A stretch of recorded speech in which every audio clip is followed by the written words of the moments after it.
केशरी आणि शुभ्र रेशन कार्डची आता तपासणी होणार आहे।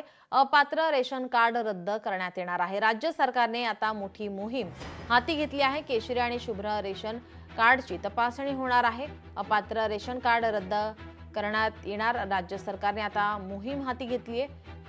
राज्यभरामध्ये अपात्र रेशन कार्ड शोध मोहीम 1 एप्रिल पासून सुरू झाली असून ती 1 महिना राबवली जाणार आहे। बांगलादेशी घुसखोरांसह कोणत्याही विदेशी नागरिकाला रेशन कार्ड देण्यात आल्याचे आढळल्यास ते रद्द केले जाणार आहे। अन्न आणि नागरी पुरवठा विभागाने शुक्रवारी याबाबतचा एक आदेश काढलाय।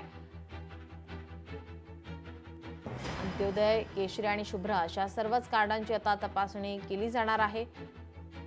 जी कार्ड अपात्र असल्याचे आढळतील ती लगेच रद्द केली जाणार आहेत।